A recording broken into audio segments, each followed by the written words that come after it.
Hello and welcome to a new video. In today's video we're going to take a look at a Pokemon that has been top meta in the early stages of the GO Battle League but then never been seen again. And today we're going to take a look at Umbreon.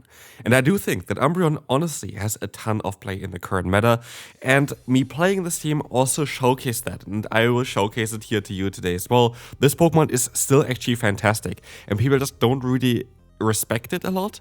And I do think that this team is basically the best possible team that you can run around this Pokemon. Because Diggersby helps it out in exactly everything it needs to do, and Dedenne counters everything they don't want to face with this Pokemon as well, which just makes it so fun to play this team. It is a team that will take a lot of time off your sets. It's not a very fast team, it's a very slow-paced team, but this also makes it a very good team for especially beginners or players that are not too familiar with a lot of the counts and stuff like this. They are rather opting for a bit more of a bulkier team because that's exactly what you have here. Dedenne isn't the bulkiest though, but with the Parabolic Charge you make it a very, very bulky Pokemon and a very, very threatening Pokemon. So yeah, otherwise you're going to have Diggersby, which is one of the bulkiest, and Umbreon is also one of the bulkiest Pokemon. And why did this Pokemon never see play anymore recently? The main reason for this is just that there were better alternative options, which was mainly Mandibuzz. Mandibuzz got nerfed this season, which makes it now quite a bit more difficult to play. And while yes, you can opt to go for Mandibuzz still as well, with some Snarl, Foul Play, and I guess still Aerial Ace, I think that Umbreon has also quite a bit of unique play here, as it's not going to be weak to, for example, Ice-type moves, which you see with Dugong quite often. I feel like I faced a lot of Dugong recently. So I do think that Umbreon has definitely quite some unique play right now. And especially in the meta where there are a lot of Ghost-type Pokemon, having such a good Dark-type Pokemon is quite valuable. That being said, I do think as well, though, that still Mandibuzz has quite a lot of play in the current meta, and people are just not playing it because they're scared of running it with the recent nerfs. Because what Mandibuzz actually exceeds in is those matchups here, for example, against the Corviknight, as double resist the fast moves and only takes neutral damage from the other moves. It's called the Air Cutter, but also where Umbreon can still play very well with is those Psyshocks, which what's called? I'm sorry, I have my glasses not on, so I can't really read correctly. The Paybacks is all I wanted to say. Yeah, the Paybacks, as you're going to be able to resist them as well. Yeah, Dark-type, you are a bulky Dark-type, and they do a non-step Dark-type move against you and barely does anything. And so as you're going to see as well, while Mandibuzz would be better in this matchup, it still doesn't mean that Umbreon doesn't have play in this matchup. Umbreon is one of the bulkiest Pokemon that is still here in the GO Battle League, and it only really needs one move update to become top meta as the opponent forfeits here. One move update to become top meta, in my opinion, is all that this Pokemon needs. And the move that I would like to give it, which I had already in my move update videos previously, I think 2 or 3 times, give it Sand Attack. Sand Attack is not a super strong move. Sand Attack generates energy less, actually slower than here the Star, for example, on this Pokemon. So it's not even going to be faster to the moves or anything like this. The only benefit that Sand Attack gives you is give this Pokemon another coverage in the ground typing, which allows it to play way better against, for example, Pokemon like the Bastion, which kind of taking over the meta currently. As well as you're going to have a one-turn fast move user that is, especially for bulky Pokemon, quite handy. Because you're going to do a little bit more damage in total, because you're going to do a minimum 1 damage per 1 turn, which is half a second, which is going to add up after a while. While for Snarl, it's a 3-turn move. If this one does just do 1 damage, you barely do anything in the long run. So even in double resisted matchups, for example against the Togekiss, I could see that the Snarl does less damage than the Sand Attack does, even though Sand Attack is double resistant on the stab move. So yeah, that's kind of why I do think that Sand Attack would be a crazy good addition to this Pokemon. I already made multiple videos towards why I would like to see this as well, so hopefully you're going to see it in the future. That being said, this team is fantastic though. This team really showcases on why Umbreon is still one of the top tier Pokemon, and I'm curious why people are actually not using it, because I think it's so good. Here, look at this. We are going to be able to catch the move from that Togekiss. It's going to be the Psyshock. And again, Umbreon is going to be the Pokemon that's going to be able to clean up the battle. Farming down the opponent here would be able to survive any hit there as well and just knock them out, because there's so much bulk on it. Fearow on the lead is going to be fine, as you're going to see now the swap out into the DUSCLOPS. DUSCLOPS is not a safe swap with Umbreon around, but here, for example, is another showcase on why Umbreon might be better than the, the Mandibuzz here. Because against the most common Ghost-type Pokemon, one where it's weaker against, which is going to be the Dusknoir because of the fighting type coverage, which the other one would be at least take only neutral damage here, the Manabus. But against the other ghost type Pokemon, you're going to be better against it compared to that Manabus. Against DUSCLOPS, you're going to be able to take neutral damage from the Ice Punch. Against the what's called the Corsola, which is even more common, the most common one, you're also going to take neutral damage from the Power Gem, which makes the matchup so much better for yourself. So honestly, I would not be surprised if this Pokemon Umbreon is going to get some play eventually, even in like your 6 pick 3 or something like this, if people are going to cop onto it. Because the most common Pokemon is the Corsola. This is one of the best answers to it. But not only this, it's also going to be one of the just most neutral Pokemon in the current meta that can still have so much more play there. So yeah, maybe there are other Pokemon that can do the job also a little bit better, could well be the case as well. But Umbreon is definitely a Pokemon that you shouldn't be sleeping on because it's such a strong neutral pick in the current meta with a lot of play against this ghost type Pokemon. And as you can see, Primal comes in here. We are going to be able to pressure them still with a last resort. Taking a look at the moveset of this Pokemon as well, you would have access to the move Psychic, which is sadly not a good move because of the Medicham, which I feel like should be a move that they should update because, yeah, it is not really needed to be that bad. And if Psychic gets a big boost, it would help Medicham as well as this Pokemon out here as well. So that's actually something I would like to see in the future update, basically, that Psychic is going to get back to its former state, basically. But yeah, Umbreon, a Pokemon you have to kind of be aware of. The problem for this team that you have to be aware of is much slappers that are also water type, I guess. Not so much generally, though. There is Quagsire here that we just faced, which is, to be fair, the worst Pokemon that you can encounter for it. There are other Mud Slappers that are water type, like Gastrodon, which is not that bad because you are going to be able to still, I think, outspeed them with the Quick Attack on that Digger speed to the Scorching Sand before they can go for the Water Pulse the entire time. So, like, you're still going to do some sort of damage, you're still adding up your Quick Attacks there against them. But against Quagsire, we don't really have a lot of play with the lead and the Haste up here. Umbreon, I decided to use a shield even though we're one of the bulkiest Pokemon because I knew that Stone Edge is going to chunk quite a bit. And they revealed that they have Corviknight in the back here now, where honestly, I just want to have them throw a charge move because now I'm just gonna get as much energy as possible here in this matchup in order to use that against the Quagsire. You need to kind of understand on where to use what energy, and this is the best place for me to store up energy. Now try to knock out the Corviknight or get the shield here against the opponent. Maybe even kind of try to turn on the Switch Lock a little bit. They let the move go, which is actually really good for me. I am going to be able to still survive a hit here, but I still opt to go for a shield because I think that I can just go for the parabolic charges, still kind of force the opponent to use a shield with that because I don't want to get hit by a play rough. Can go for even, I can survive this move I think because we are double buffed at this point.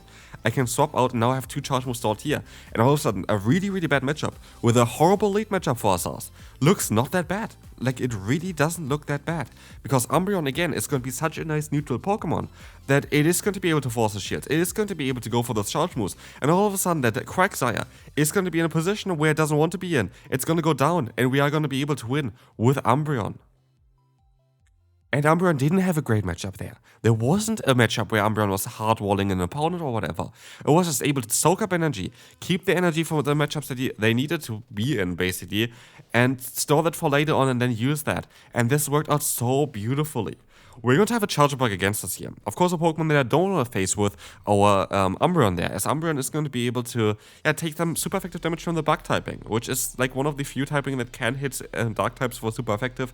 It's only fighting Bug and Fairy type Pokemon. And so we're going to be able to get the KO against the opponent. In comes the Corviknight, and this is going to be great, as this is going to allow us to go for a lot of damage against them. We are going to be able to go for another Fire Punch later on here as well, as we will see the opponent here going for a payback. That's totally fine, but we're going to be able to still do some nice damage against them, which is going to be alright for us as well. We're going to do some solid damage here, Marowak comes in, and we're going to have still at least a neutral answer here against them with our Umbreon. I decided to use a shield because I don't really want to take the damage here yet, but let's see on how things gonna go. We are going to be able to go for another foul play against the opponent. This is going to be alright. We have another foul play coming through. This is going to be fine. We are going to have here a bit of shield pressure against the opponent. And in comes now also another charge move. It's going to be another Bone Club. We're going to try our best to go for another shield here against the opponent as well. This is going to be totally alright. This is going to be a Bone Club coming in, and we can go for another foul play here. that is going to allow us to do some solid damage, but they decided to use a shield. I decided to catch the move. And this was everything that I needed to do here in order to have still a chance of winning this battle. This game is not over yet because I have to land a foul play against the opponent's Marowak here, but they swap out, of course, into that Corviknight. It's going to be a tough one now, and I need to kind of try to swap out in time, but as you're going to see, I'm locked into this matchup, and I have no real play other than trying to farm them down. The opponent plays it perfect because they actually overfarmed by quite a bit here now, because they wanted to get themselves as low as possible, because they know I need a player of Nord to knock out that Marowak, and I know that I have an energy advantage, and so we barely lose this battle against a very tough opponent, and a very, very difficult meta there as well. If I just were able to farm on the Corviknight 01, but it is what it is. Next up, Toadsquirrel. Such a strong Pokemon in the current meta. We have Umbreon. And this is the thing, which I just like so much about this Pokemon. Umbreon just doesn't really care too much. Like, it really just doesn't really care too much about what it is up against. And this is so beautiful for, I think, a lot of players, especially like in the early beginning, to have Pokemon that are just so nice and neutral to play out certain matchups where you don't really have to worry about, oh, do you have to shield this move or not? And for Umbreon, you don't need to shield this move. You're going to have nice, pacing as well with this Pokemon. Even if we are not going to be able to win this matchup directly here, we would still get the opponent low enough that we have a play with our backline, and that is kind of what I wanted to do. Issue is here though, I know the team already from the opponent. I know that this is not going to be a battle that I am ever going to be able to win. The reason for this is I would have needed to realign myself here, which I had not the option for to guarantee that. I don't think I had the option for to guarantee that. The reason for this is they're very, very likely are going to have in the back a Torterra. And that is what I'm worried about. And I still think it is going to be the case. Because what they do know is they're going to carbink against our DGSP. And that doesn't really make too much sense. This really doesn't make too much sense because they're going to take super effective damage here. But this only makes sense if there's another Pokemon in the back that is even stronger against my team. And welcome in Torterra. There's not a lot that I can do here. I'm going to try to go for a player here to do a lot of damage. They shield the move. They don't even shield the move up. It just doesn't do enough damage, and we can move on to the next opponent. This toxic team just breaks us. This is what it is. Anyway, you're going to have Primeape against us. This is like our Dedenne is our fighting type answer. We have only one fighting type answer. We have double weakness to fighting type Pokemon in the back. So we need to kind of use our Dedenne wisely here in order to get rid of this Pokemon against this Primeape. And the best thing is just to go for Parabolic Charge. The best thing is to use a Shield after they went for one charge move first. They go for Close Combat, and this might allow us to knock them out. The thing is, they misplay this team quite hard. I know this team already at this point, and I know how to play against it. Because they go into a Stunfisk here. I know what they have in the back, because it's the team that I said is the best team currently as well. And in my opinion, it is the best team currently. I know that there's going to be a Corviknight lurking in the back. They didn't play the team correctly. They should have either went straight for the next, what's called, Rage Fist again there, and play out the lead matchup. Or they would show went for even the charge move a little bit earlier against us for the close combat before they would be able to get to the move. But he played the lead matchup out a little bit differently with his team, and because I also were able to predict the team, because it is the team that I use the most, it's the team that I suggest the most on this channel because I think it is the best team. It is something that you kinda. I can play against, basically. I know what I need to do in order to win this battle now. I know exactly what the opponent has in the back. I know exactly what the opponent has in terms of energy. For me, this game is over. Like, this game was over since I seen the lead and the Stunfisk coming in afterwards.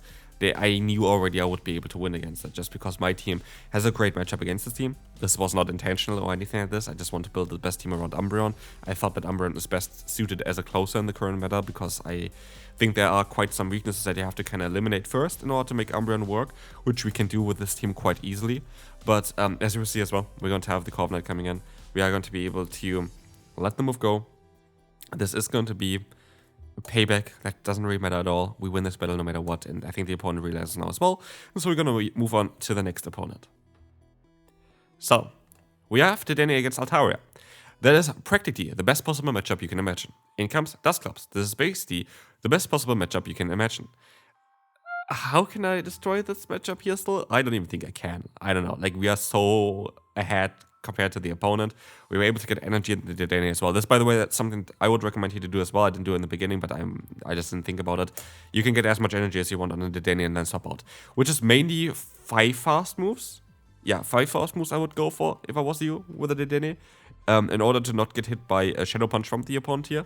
And yeah, then you can swap out into the Umbreon, because all the energy on the DUSCLOPS or on a Corsola goes to waste against us. The Corsola is also getting completely hardwalled by us. We didn't really face a Corsola with this team here so far at all. But Corsola gets completely destroyed by us as well. Here we're gonna go for the full farm done. Now I have a fully stored energy Pokemon here, like literally 100 energy Umbreon against the opponent. They go back into the Altaria, and while yes, this is not the matchup where I really want to have the Altaria in, I'm still gonna take the opportunity to go for the charge moves here and try to get them as low as possible. Because even if they are somehow ending up in a matchup against the DSP then quick attack damage all of a sudden is going to be enough to knock them out, because I get 4 foul plays off against the opponent here. Like, does it showcase you on how strong Umbreon is? I do think it does. And they're at 1 HP now. I can go into my Dedenne. I make a mistake here. Never mind, I actually don't make a mistake. I thought I would shield this move up, but I actually didn't, which is kind of good in the end of the day. Actually, maybe it would have been better to shield up the move now, knowing what they have in the back. I was expecting a different Pokemon in the back. I was expecting a ground type in the back, and I was like, oh, I used a shield or whatever. I didn't use a shield actually. There was mostly a different game in a different set or whatever. But yeah, basically you have to kind of think every single time you see a flyer in the lead, there's going to be ground type lurking in the back. In this case, this wasn't the case, luckily. But we're going to have here now the Cresselia against us. I decided to get rid basically of my lead there because I thought that DSP has a bit more play, because we have more fast move pressure and more immediate charge pressure there as well, while having also more bulk. I decided to let this move go, I think, which I don't know why in hindsight. I think I just didn't really pay attention because I thought I won this battle anyway. But yeah, we're going to be able to go for the Scorching Sands. And we are going to be able to go for the Fire Punch. And now we're going to knock out the Cresselia and we win the battle, because they cannot knock me out with the Altaria. Altaria is at 1 HP and we can farm them down in time. So this is going to be it for this team. Umbreon is amazing. That's all that I can really say here. Hope you enjoyed it. Hopefully you have a great Go Battle weekend, and I will see you then. Bye bye.